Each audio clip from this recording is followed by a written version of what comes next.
సంవత్సరాల తరబడి ఎన్ని మందులు వాడినా మీ మోకాల నొప్పులు తగ్గట్లేదా? ప్రాణ పెయిన్ క్లినిక్ లో అత్యాధునిక చికిత్స.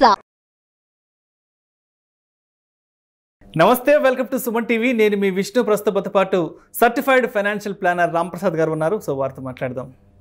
నమస్తే రామ్ ప్రసాద్ గారు. రామ్ ప్రసాద్ గారు, చాలామంది ఒక మంచి టాపిక్ గురించి అడుగుతున్నారు. స్టాక్ మార్కెట్కి సంబంధించిన పోర్ట్ఫోలియో ఎలా మెయింటైన్ చేసుకోవాలో అందరూ చెప్తున్నారు. బట్ మ్యూచువల్ ఫండ్కి సంబంధించిన పోర్ట్ఫోలియోని ఎలా మెయింటైన్ చేసుకోవాలి, ఎన్ని వెరైటీ ఆఫ్ స్కీమ్స్ని మనం పోర్ట్ఫోలియోలో పెట్టుకోవచ్చు, సో దీని గురించి సుమన్ టీవీ ప్రేక్షకులు, మీ అభిమానులు చాలా రోజులుగా అడుగుతున్నారు. సో దీని గురించి డీటెయిల్గా తెలియజేయగలరు? సార్, డెఫినెట్గా అండి, ఇది మంచి క్వశ్చన్, ఆన్సర్ చేయాలి. యాక్చువల్గా ఇప్పుడు మీరు అడిగారు కనుక ఎవరి అండర్స్టాండింగ్లో వాళ్ళు చెప్తారు. మీరు 6 స్కీములకు మించి ఉంచుకోవద్దు, కేటగిరీకి ఒకటే స్కీమ్ పెట్టుకోండి, ఓకే 15 స్కీమ్లు ఉన్న వాళ్ళు ఉంటారు. అలా అని వాళ్ళది రాంగ్ పోర్ట్ఫోలియో కాదు. ఎందుకంటే ప్రతి మ్యూచువల్ ఫండ్ కూడా మీ అవసరానికి అనుగుణంగా మీరు సెలెక్ట్ చేసుకుంటున్నారు. ఇప్పుడు మ్యూచువల్ ఫండ్స్లో 10కి పైన కేటగిరీస్ ఉన్నాయి. ప్రైమర్లీ డెట్ అండ్ ఈక్విటీ అంటాం, కానీ ఈక్విటీలో ఎన్ని కేటగిరీస్ ఉన్నాయి? ఈక్విటీలో మీకు సెక్టారల్ ఫండ్స్ ఉన్నాయి, థీమాటిక్ ఫండ్స్ ఉన్నాయి, బ్లూ చిప్ ఫండ్స్ అంటారు, మిడ్ క్యాప్ అంటారు, large mid small cap, mid and large cap, international exposure ఇచ్చే ఫండ్స్ ఉన్నాయి, కంప్లీట్గా ఒక ఇంటర్నేషనల్ ఎక్స్క్లూజివ్ ఒక కంట్రీలో ఇన్వెస్ట్ చేసే ఫండ్స్ కూడా ఉన్నాయి, చైనా ఆపర్చునిటీస్ ఫండ్స్ ఉన్నాయి, ఓన్లీ చైనా మార్కెట్లో ఇన్వెస్ట్ చేస్తారు, నాస్డాక్ ఫండ్స్ ఉన్నాయి, ఓన్లీ యూఎస్ నాస్డాక్ ఇండెక్స్ని ట్రాక్ చేస్తుంది. అలాగే కొన్ని రిలీజియస్ ఫండ్స్, షరియా ఫండ్స్ అంటారు, షరియా ఫండ్స్, ముస్లిం షరియా లాస్ని మాత్రమే ఫాలో అయ్యే ఫండ్స్ ఉన్నాయి. అంటే మీ ప్రతి అవసరానికి ఒక ఫండ్ ఉంది. సో మీ అవసరం ఒకటే అనుకోండి, ఒకే అవసరం, ఒకటే లక్ష్యం, ఆ లక్ష్యానికి 2 ఫండ్లే సూట్ అవుతాయి, చాలు. మీ పోర్ట్ఫోలియో 2 ఉండాలి. ఇప్పుడు ఇంకొక వ్యక్తి ఉన్నారు, ఆయన అవసరాలు పలు రకాలైన అవసరాలు ఉన్నాయి. ఆయనకు ఒక పాప ఉంది, ఒక బాబు ఉన్నాడు. అవును. అతనేమో నా బాబు హైయర్ ఎడ్యుకేషన్కి మనీ పెట్టాలనుకున్నాడు, పాపకి మధ్యలో అవసరాలు కానీ నాకు గోల్డ్ కావాలనుకున్నారు, ఆయన గోల్డ్ ఇన్వెస్ట్ చేస్తున్నారు. మీకు గోల్డ్ మ్యూచువల్ ఫండ్ కూడా ఉంది. గోల్డ్ మ్యూచువల్ ఫండ్ ఎలా చేస్తుంది అంటే గోల్డ్ రిలవెంట్ వాటిలోనే ఇన్వెస్ట్ చేస్తాయి. కానీ మీరు ఫిజికల్ గోల్డ్లో పెడితే వచ్చే రిటర్న్స్ కన్నా gold mutual funds 3% alpha generate చేసింది గత 10 ఏళ్ళు. Mutual funds, gold mutual fund, okay, డైరెక్ట్గా గోల్డ్లో కాకుండా గోల్డ్ మ్యూచువల్ ఫండ్స్. ఎస్, అంటే ఆ ఫండ్ గోల్డ్లోనే ఇన్వెస్ట్ చేస్తుంది. దాని underlying asset is gold. Right right. మరి ఫిజికల్ గోల్డ్లోనే పెట్టకుండా గోల్డ్ మ్యూచువల్ ఫండ్లో ఎందుకు పెట్టాలి? దానికి ఒక రీజన్ ఉండాలి కదా. ఈ gold mutual fund physical gold కన్నా 3% 4% రిటర్న్ కూడా హయ్యర్ ఇచ్చింది. మనం ఈ మధ్యలో సవరన్ గోల్డ్ బాండ్స్ కూడా విన్నారు. సవరన్ గోల్డ్ బాండ్లో గోల్డ్లో వచ్చే రిటర్న్స్ కన్నా గవర్నమెంట్ 2.5% ఎవ్రీ ఇయర్ కూపన్గా ఇస్తుంది, ఇంట్రెస్ట్ లాగా ఇస్తుంది మీ పెట్టుబడి మీద. కానీ గోల్డ్ మ్యూచువల్ ఫండ్ దానికన్నా కాస్త ఎక్కువ రిటర్న్ ఇచ్చాయి. ఓకే.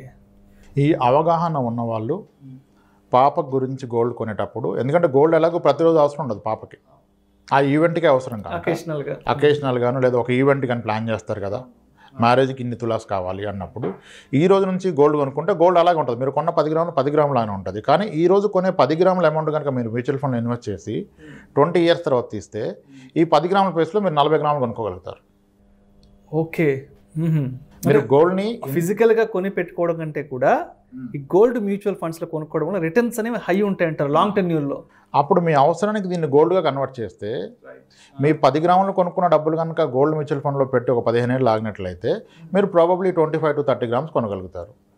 మీరు 10 గ్రాములు కొన్నది ఈ రోజుకి కాదు కదా, మీ పాప మ్యారేజ్కి కదా. అప్పుడు గోల్డ్ మ్యూచువల్ ఫండ్ ఆయన కరెక్ట్. ఓకే. అలాగే ఇప్పుడు ఇందాక అన్నాం షరియా ఫండ్. షరియా ఫండ్ దాని గురించి ఎక్స్ప్లెయిన్. షరియా ఫండ్ అంటే షరియా రూల్స్ కొన్ని ఉంటాయండి మనకున్న అండర్స్టాండింగ్లో. ఇంట్రెస్ట్ వచ్చే వాటిలో వాళ్ళు ఇన్వెస్ట్ చేయరు. ఇంట్రెస్ట్ వచ్చే వాటిలో బ్యాంకింగ్ అండ్ ఫైనాన్షియల్ సర్వీసెస్లో ఇన్వెస్ట్ చేయకూడదు షరియా రూల్స్ ప్రకారం. Okay. Next unethical practices like liquor కంపెనీస్లో కానీ టొబాకో కంపెనీస్లో కానీ ఇన్వెస్ట్ చేయకూడదు. ఓకే. వాటన్నిటి రూల్స్ని ఫాలో అవుతూ మేనేజ్ చేసేదాన్ని షరియా ఫండ్ అంటారు. ఓకే. దానికి షరియా సర్టిఫికేషన్ కూడా తీసుకుంటారు. షరియా అడ్వైజరీస్ దీన్ని అప్రూవ్ చేస్తారు. అంటే వాళ్ళ పోర్ట్ఫోలియో చూసినట్లయితే ఇంచుమించుగా ఈ స్టాక్స్ అవాయిడ్ చేస్తారు. మీకు టొబాకో స్టాక్స్ ఉండవు, లిక్కర్ స్టాక్స్ ఉండవు, banking and financial services stocks ఉండవు. ఎందుకంటే ఇంట్రెస్ట్ తీసుకోకూడదు అంటారు షరియా రూల్స్ ప్రకారం.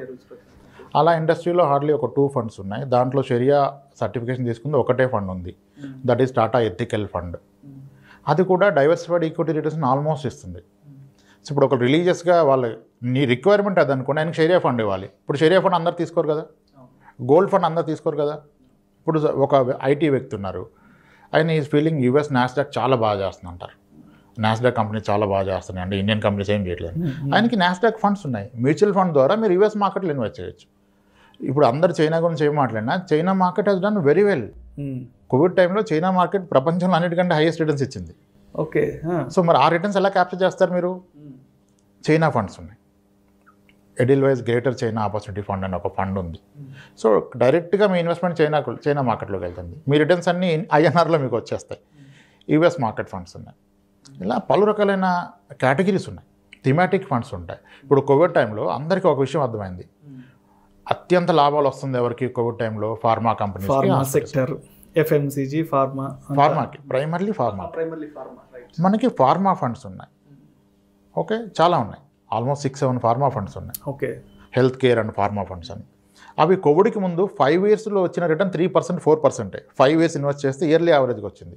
కానీ ఎప్పుడైతే కోవిడ్ వచ్చిందో ఆపర్చునిటీ కనుక ఐడెంటిఫై చేస్తే మేము మా క్లయింట్స్లో చాలామందికి ఇచ్చాం. ఫార్మా ఫండ్స్ అన్ని లాస్ట్ 1.5 ఇయర్గా 70-80% రిటర్న్ ఇచ్చాయి. అవును. సో ఈ ఫండ్ అందరి పోర్ట్ఫోలియో ఉండాలంటే ఉండకూడదు. Sectoral funds are risky. But ఆ సెక్టర్ కంటూ ఒక టైం సైకిల్ ఉంటుంది. ఆ సైకిల్ ఐడెంటిఫై చేస్తే మీరు దాంట్లోకి వెళ్ళొచ్చు. కానీ మళ్ళీ ఎగైన్ దాంట్లో ఎంత అమౌంట్ పెడతారు? ఇప్పుడు ఫార్మా బాగా చేస్తుందని చెప్పేసి మా క్లయింట్స్ ఉన్న అమౌంట్ అంతా తెలియదు. మీ పోర్ట్ఫోలియోలో ఒక 15-20% ఫార్మాలో పెట్టే రిస్క్ మనం చేయగలం. మీరు ఓకేనా? పెట్టారు మా మాటని. ఇప్పుడు వాళ్ళకి 70-80% రిటర్న్స్ వచ్చాయి. They are happy with it. మధ్యలో ఆ రిటర్న్ చూసి మొత్తం దీంట్లో పెట్టద్దాం కదన్నారు, మేము ఒప్పుకోలేదు. తప్పు. అలా సెక్టరల్ ఫండ్స్ ఉన్నాయి. అలాగే ఐటీ సెక్టర్ ఫండ్స్ కూడా చాలా అద్భుతంగా చేస్తున్నాయి. లాస్ట్ 5 ఇయర్స్గా చేస్తున్నాయి. చాలా బియాండ్ రిటర్న్స్ యాక్చువల్గా. సో ఐటీ సెక్టర్లో పెట్టచ్చు అంటే పెట్టచ్చు. కానీ మీ పోర్ట్ఫోలియో ఎంత పర్సెంటేజ్ పెట్టాలి అగైన్ ఐటీ సెక్టర్లో? అదే ఆలోచించుకుని పెట్టుకుంటే మీ ఒకరి పోర్ట్ఫోలియో 4 స్కీమ్సే ఉండొచ్చు, ఒక దాంట్లో 10 ఉండొచ్చు, 8 ఉండొచ్చు. అతని పాప గురించి గోల్డ్ అనుకొని గోల్డ్ స్కీమ్ తీసుకున్నారు. ఓకే, అతనికి ఉన్న అండర్స్టాండింగ్లో చైనా బాగా చేస్తుంది, చైనా ఫండ్ తీసుకున్నారు. ఐటీ సెక్టర్ అయినా ఐటీ సెక్టర్ తీసుకున్నారు. ఇతను లాంగ్ టర్మ్ ఇన్వెస్ట్మెంట్ అయిన రిటైర్మెంట్ గోల్ గురించి diversified equity funds, flexi cap ఒకటి తీసుకున్నారు, మిడ్ క్యాప్ ఒకటి తీసుకున్నారు. కొందరు స్మాల్ క్యాప్స్ కూడా తీసుకుంటారు. అప్పుడు ఆయన పోర్ట్ఫోలియో రావచ్చు 6-7 స్కీమ్స్, నథింగ్ రాంగ్. దీనికంటూ ఒక స్టాండర్డ్ రూల్ లేదు. యాక్చువల్గా రూల్స్ ఎలా ఉంటాయంటే, ఇప్పుడు మోస్ట్ ఆఫ్ ది ఫైనాన్షియల్ ఫోరమ్స్లో ఏం చెప్తారంటే మనకి ఒక స్టాండర్డ్ రూల్ చెప్తారు. మీ ఏజ్ ఎంత ఉంటే అంత డెట్ తీసుకోండి. 100 మైనస్ మీ ఏజ్ ఎంత ఉంటుందో అది ఈక్విటీ ఉండాలి, మీ ఏజ్ ఎంత ఉంటే అది డెట్ ఉండాలి అని చెప్పేసి. నాకు అంత కన్విన్సింగ్ అనిపించదు. అది మన రిస్క్ ఎపటైట్ని బట్టి కదా. ఇప్పుడు ఒక రిటైర్డ్ పర్సన్ ఉన్నారండి నా దగ్గర, ఈజ్ ఏ క్లియర్ పెన్షనర్. అతనికి వచ్చే పెన్షన్లో సగం ఆయన ఖర్చు పెట్టుకోలేరు. అంత ఇనఫ్ పెన్షన్ వస్తున్నప్పుడు ఆయన దగ్గర అలాగే అదర్ అసెట్స్ కూడా ఉన్నాయి. డబ్బులు ఆయన డెట్లో పెట్టాలా, ఈక్విటీలో పెట్టాలా? రూల్ ప్రకారం అయితే ఆయనకు 60 ఏళ్ళు ఉంది కాబట్టి 40% డెట్లో పెట్టాలి, 60% డెట్లో పెట్టాలి, 40% ఈక్విటీ పెట్టాలి. కానీ ఆయనకు అవసరం లేదే. ఆయన జీవితకాలం సరిపడా డబ్బులు గవర్నమెంటే ఇచ్చేస్తుంది. ఈ మనీ ఉంది, ఆయన డెట్లో కూడా పెట్టాల్సిన అవసరం లేదు, ఎఫ్డీలో పెట్టేసుకోవచ్చు.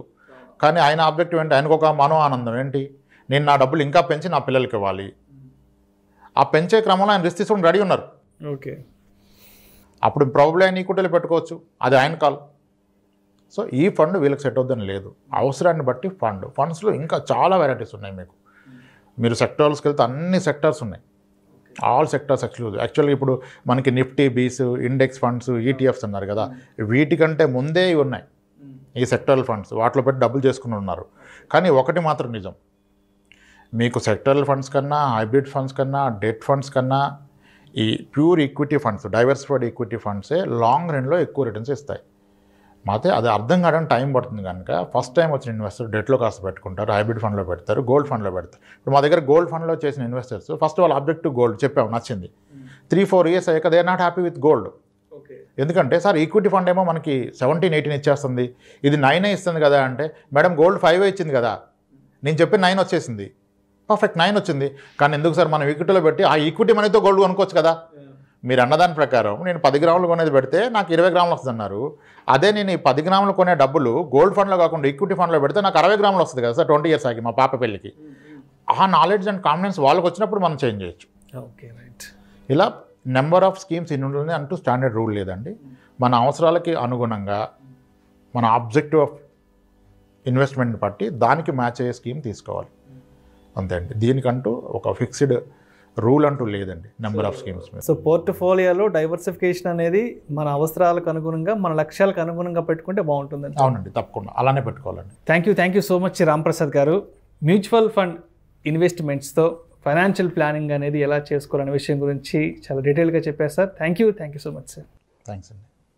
సుమన్ టీవీలో మీ పర్సనల్ అండ్ బిజినెస్ ప్రమోషన్స్ కోసం కింది నెంబర్కి కాంటాక్ట్ చేయండి.